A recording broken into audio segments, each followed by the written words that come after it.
Welcome back, everybody. Well, over 200,000 migrants have come to New York City since the spring of 2022. President-elect Donald Trump campaigned on a platform of mass deportation of undocumented immigrants. And today, New York City ICE Director Ken Gianallo is joining us to talk about the latest on the migrant crisis here in the city and beyond. Mr. Gianallo, great to have you here. Welcome back. Thanks for having me. Thanks. So there was an article in the Post over the weekend, and I want to talk about it because you described to the New York Post saying it would, quote, take a lifetime to deport all the migrant criminals from New York City. So it brought me to the question of how big do you think that migrant population is who are committing crimes? Is that number of 200,000 who are here correct? And what about, how do you break that down to crime?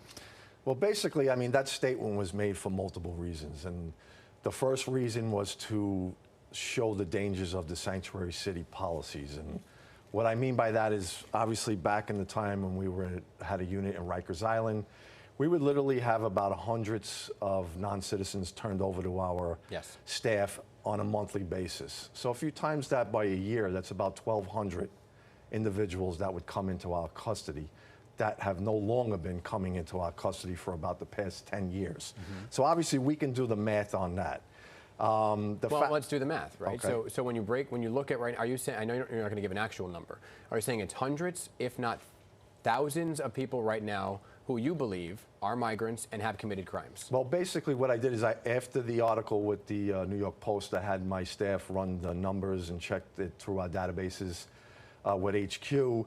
And believe it or not, there's 58,000 people in New York City that have criminal arrests or convictions. Who are migrants? Who are migrants. From the new wave of migrants? No, this is just on our docket. So it could be from previous, it could be from the new wave. But you got to remember, the 58,000, some of them we might have already counted. They're in proceedings. They might be on appeal. But it doesn't take into effect those that have the gotaways that have been in the country that we don't know about. So when I say it might take a lifetime, if we don't have the cooperation from the city regarding sanctuary policies where we're able to work and they turn them over to us, basically these are going to add up. So let me give you some stats that the men and women of ERO New York City did last year for fiscal year. Because people ask, well, what is ICE ERO doing? Well, last year we arrested close to 1,000 individuals in New York City that have been arrested or convicted of crimes, that are known suspected terrorists, that are gang members.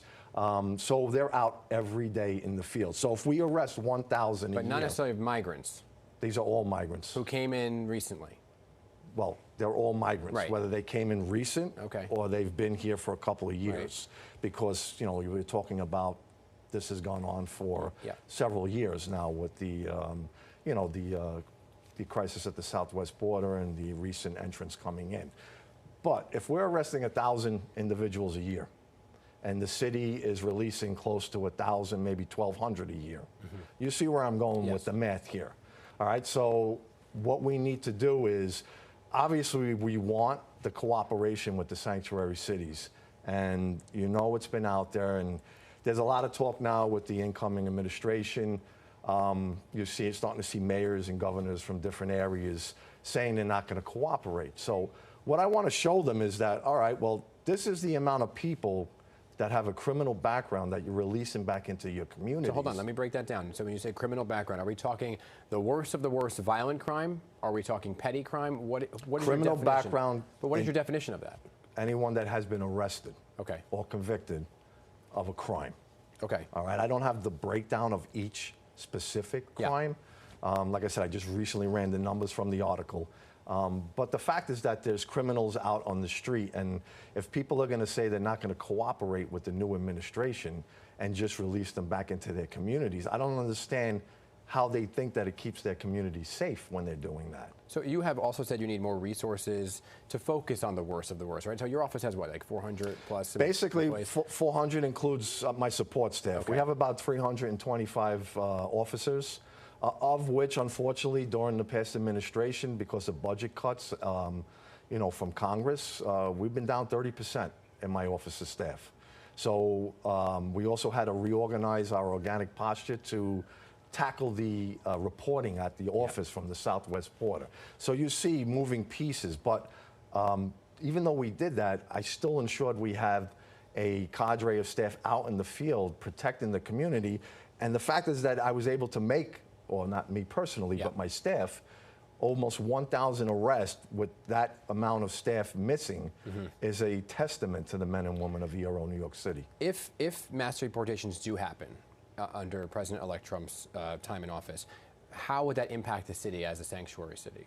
Well, sanctuary cities, obviously, they have the sanctuary policies. They're saying they want to protect those individuals that want to report crimes or are victims of crimes. Look, I've said it before. ICE ERO uses a victim-centered approach when we're doing our arrests and our targets. We don't arrest victims. We don't arrest witnesses. So yes, they could be a sanctuary city. They don't cooperate with us, and you see what happens when they release these individuals out into the community. My staff is then going out to arrest them. Yeah. The reason I ask about mass deportations is because people think, okay, ICE is going to round up. That whole history of ICE rounding people up. But you're saying, if somebody's here just to get a better life, you're going to leave them alone. Yeah. So let me put it this way: the reason people come on ICE ERO's radar is because of an action they committed. Yeah. All right. So those individuals that are being arrested, those individuals that may be part of gang members or anyone we obtain derogatory information on after the fact, yes, they come on ICE ERO's radar. Those people that are here trying to make a living for themselves and are staying to their business with no issues, we don't know about them. Yeah. They're not on our radar. We're not targeting them. So, look, I've told you this before. We don't do sweeps. We don't do raids. Right. We know exactly who we're going after. So the fact is that, you hear these people, and it's another reason why I brought up those numbers regarding the criminal migrants.